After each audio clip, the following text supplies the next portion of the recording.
Si vous avez plus de 60 ans et que vous vous masturbez encore de temps à autre, j'aimerais vous poser une question simple mais essentielle. Vous êtes-vous déjà demandé si cela était vraiment bon pour vous à cet âge? Ou peut-être avez-vous, en secret, ressenti une inquiétude diffuse, comme si vous pouviez, sans le vouloir, causer à votre corps un tort invisible? Si c'est le cas, rassurez-vous, vous êtes loin d'être seul. C'est un sujet dont on parle très peu, mais qui habite en silence la tête de nombreux hommes mûrs. Un sujet intime, gênant parfois, souvent évité, même chez le médecin. Et pourtant, il mérite toute notre attention. Trop longtemps, ce thème a été enveloppé de silence, de honte, de jugements religieux ou culturels, et surtout d'un manque cruel d'informations fiables. La masturbation après 60 ans, c'est un peu comme une forêt interdite. Certains s'y aventurent en cachette, d'autres la contournent, et la plupart n'ont simplement aucune idée de ce qui s'y cache vraiment. Mais ce que beaucoup ignorent, c'est qu'au fond de cette forêt se trouve une clairière de lumière, de vérité, de santé et de connaissance de soi. Avec l'âge, nous ne perdons pas notre droit à la sensualité. Bien au contraire, nous acquérons celui d'approfondir notre rapport au corps, à l'intimité, à la tendresse. Et nous méritons une conversation honnête, apaisée, fondée sur la science et non sur la peur. C'est pourquoi, aujourd'hui, nous allons parler. Calme, respectueusement, sans tabou. Je vais vous présenter non seulement les 10 bienfaits de la masturbation à un âge avancé, mais aussi 10 risques potentiels qu'il est important de connaître, non pas pour vous alarmer, mais pour que vous puissiez faire de ce geste un véritable allié de votre santé. Commençons par les bienfaits. Premier, préserver la santé du pénis. Chaque érection favorise l'irrigation sanguine des tissus spongieux du pénis, les corps caverneux. Ce n'est pas qu'un phénomène mécanique, c'est presque de la kinésithérapie. En effet, la régularité des érections, même sans rapport sexuel, contribue à préserver l'élasticité des tissus, la souplesse des vaisseaux et la réponse érectile globale. Avec l'âge, la circulation diminue, les tissus se relâchent. La masturbation devient alors une forme douce d'entretien. Certains urologues parlent même de rééducation érectile passive. C'est dire à quel point cet acte, souvent moqué, peut en réalité être thérapeutique. Deuxième, prévenir le cancer de la prostate. Voici un point capital. Une étude majeure de l'université de Harvard, menée sur plus de 30 000 hommes, a montré que ceux qui éjaculaient au moins 21 fois par mois avaient 33% de risque en moins de développer un cancer de la prostate, comparé à ceux qui éjaculaient moins de 7 fois. La raison est simple. Chaque éjaculation permet de nettoyer les canaux prostatiques, d'éliminer des sécrétions potentiellement inflammatoires ou cancérigènes. Comme on dit, mieux vaut faire circuler que laisser stagner. Troisième, renforcer le plancher pelvien. Lors de l'orgasme, les contractions rythmiques activent les muscles du plancher pelvien, en particulier le muscle pubococcygien. Ces muscles invisibles sont pourtant essentiels. Ils participent à la qualité des érections, au contrôle de l'éjaculation et même à la continence urinaire. À un âge où de nombreux hommes souffrent de fuite ou de perte de tonicité, chaque orgasme devient une mini-séance de musculation bienfaisante, sans salle de sport, sans abonnement, simplement avec vous-même. Quatrième, réduire le stress via la baisse du cortisol. Nous vivons dans une époque saturée de tensions. Nouvelles anxiogènes, maladies, solitude. Notre cortisol, hormone du stress, grimpe en flèche. Mais l'orgasme, lui, le fait chuter de manière naturelle et rapide. Des études ont démontré qu'après une éjaculation, le taux de cortisol peut chuter aussi significativement qu'après une séance de méditation profonde. En d'autres termes, se masturber n'est pas qu'un soulagement charnel, c'est aussi une manière d'apaiser le cœur et les artères. Cinquième, libérer un cocktail de neurochimie du bonheur. Dopamine, sérotonine, ocytocine, endorphine. Après l'orgasme, votre cerveau se gorge de molécules bienfaitrices. La dopamine vous donne un élan de plaisir, l'ocytocine vous relie à vous-même, la sérotonine calme et stabilise votre humeur. Pour les hommes vivant seuls, ce moment peut même procurer une forme de tendresse douce, un sentiment d'exister, d'être encore vivant dans sa sensualité. 6. Détecter précocement d'éventuelles anomalies. La masturbation permet de rester en contact avec son anatomie, et ce contact régulier aide à repérer des signes anormaux, une boule dans un testicule, une douleur localisée, une gêne inhabituelle. De nombreux hommes découvrent ainsi des symptômes de cancer testiculaire ou de fibrose pénienne à un stade très précoce, parfois bien avant un examen médical. Cela peut littéralement sauver des vies. 7. Améliorer la qualité du sommeil. Avec l'âge, le sommeil devient souvent capricieux. Réveil nocturne, pensées envahissantes, corps agités. Pourtant, après l'orgasme, le corps sécrète plusieurs hormones qui induisent une profonde détente. L'ocytocine, la prolactine et toujours cette baisse de cortisol qui calme le système nerveux. Beaucoup d'hommes témoignent d'un endormissement facilité, d'un sommeil plus profond et plus réparateur après ce moment d'intimité. Pas besoin de somnifères, juste un retour au calme par soi-même, en pleine écoute de son corps. 8. Stimuler la circulation sanguine dans toute la région pelvienne. La masturbation n'active pas seulement la verge, elle génère une circulation accrue dans toute la zone du bassin. Prostate, vessie, muscles profonds, rectum. Pour les hommes sédentaires ou ceux souffrant de troubles circulatoires, cette stimulation est précieuse. C'est un peu comme faire circuler l'eau dans un tuyau qui risquerait de s'entartrer. Le mouvement, ici, c'est la vie. 9e.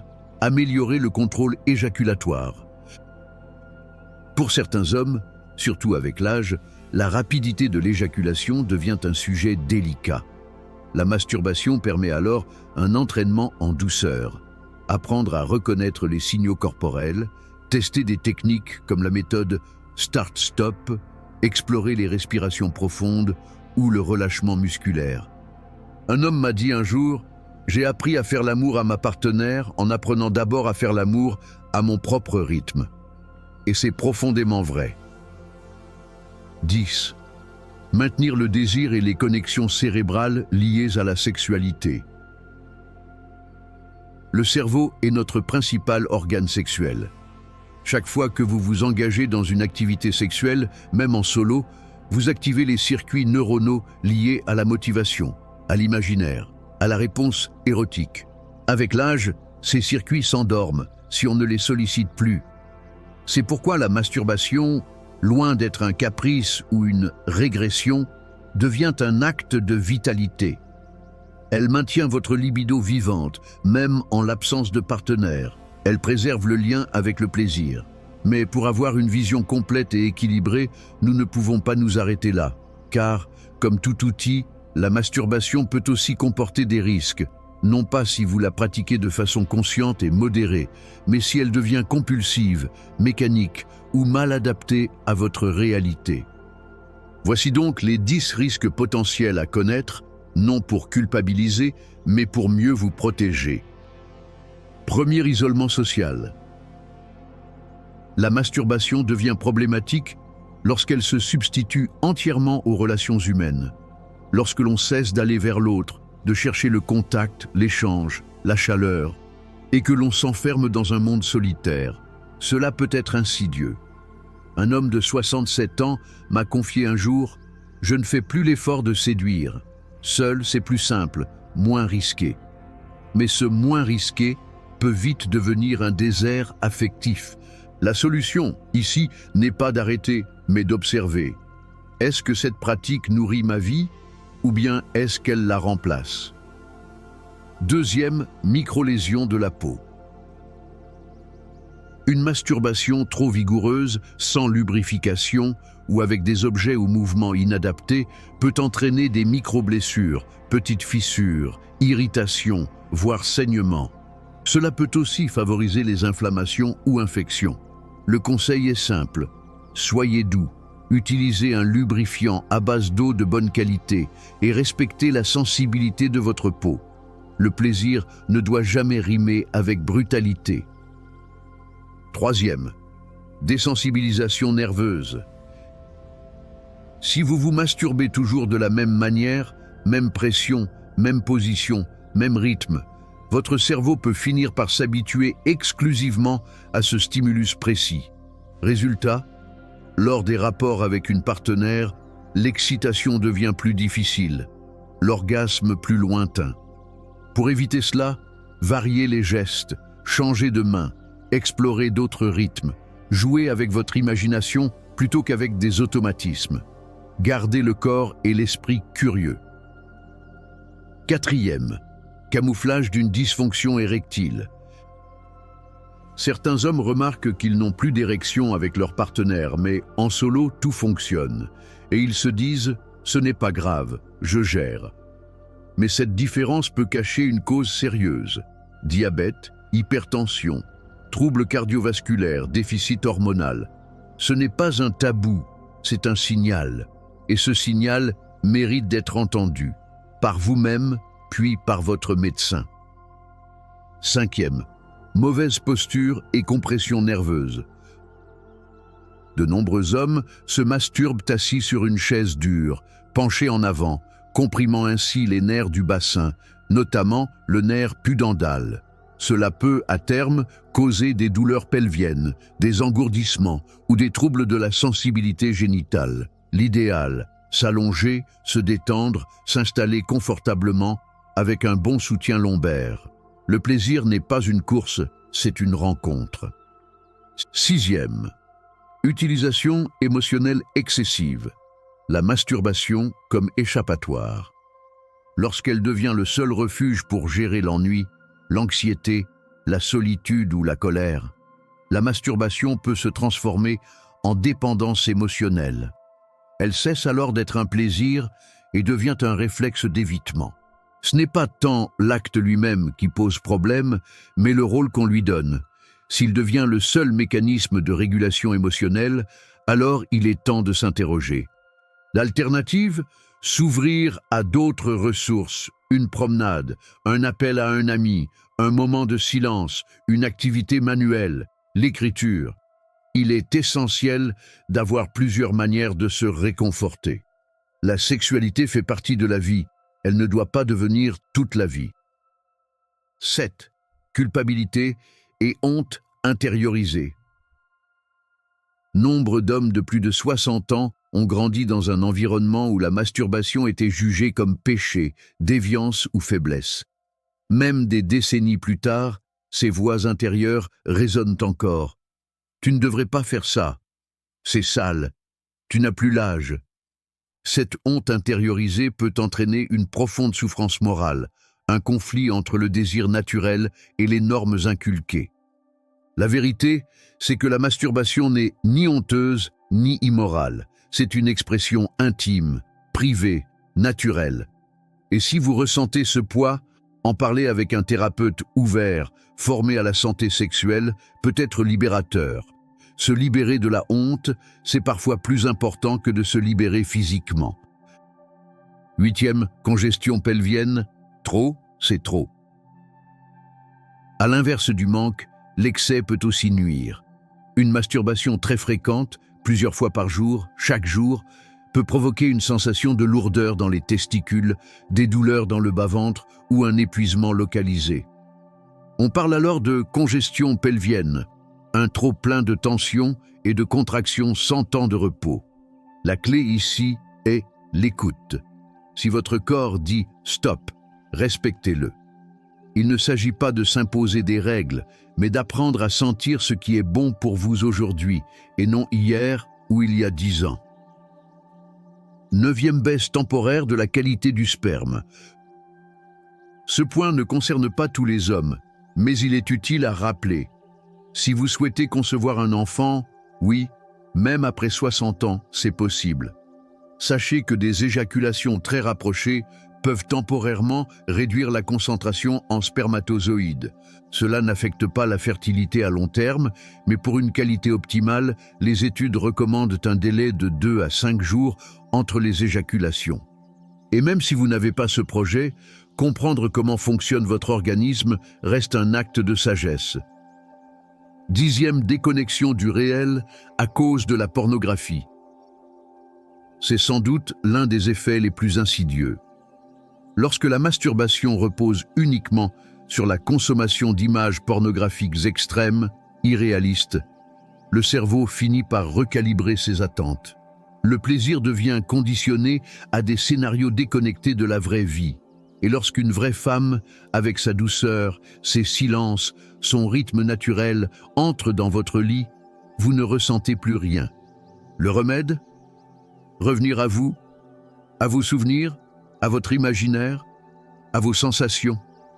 Réduire la dose d'écran et retrouver la richesse de votre propre monde intérieur. Ce n'est pas un retour en arrière, c'est une renaissance. La masturbation après 60 ans n'est ni bonne ni mauvaise en soi.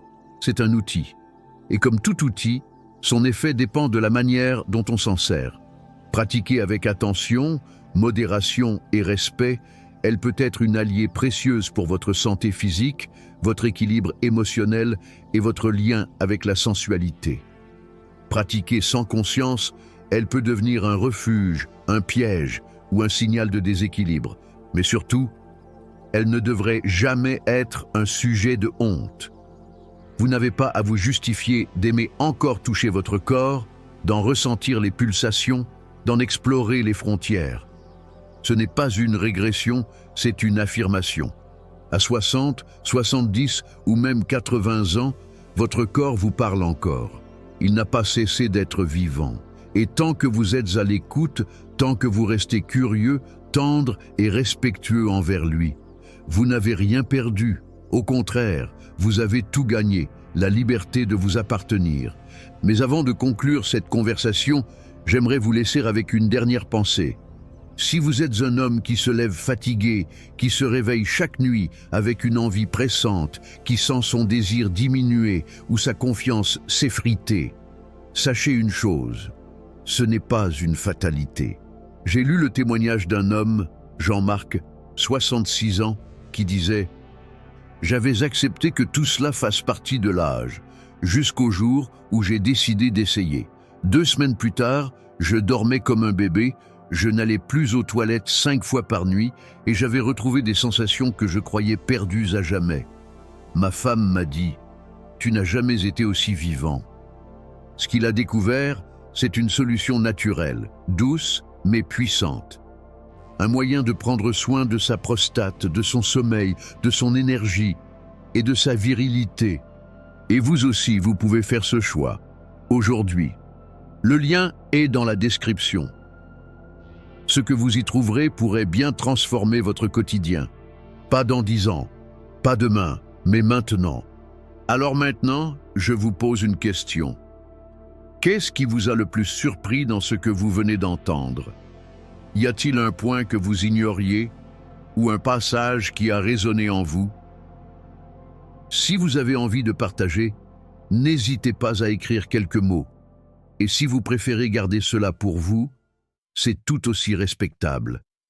Parfois, un simple moment de silence intérieur est plus puissant qu'un long discours. Prenez soin de vous, honorez votre âge. Et souvenez-vous, dans chaque geste de tendresse envers vous-même, il y a une parcelle de jeunesse qui ne meurt jamais.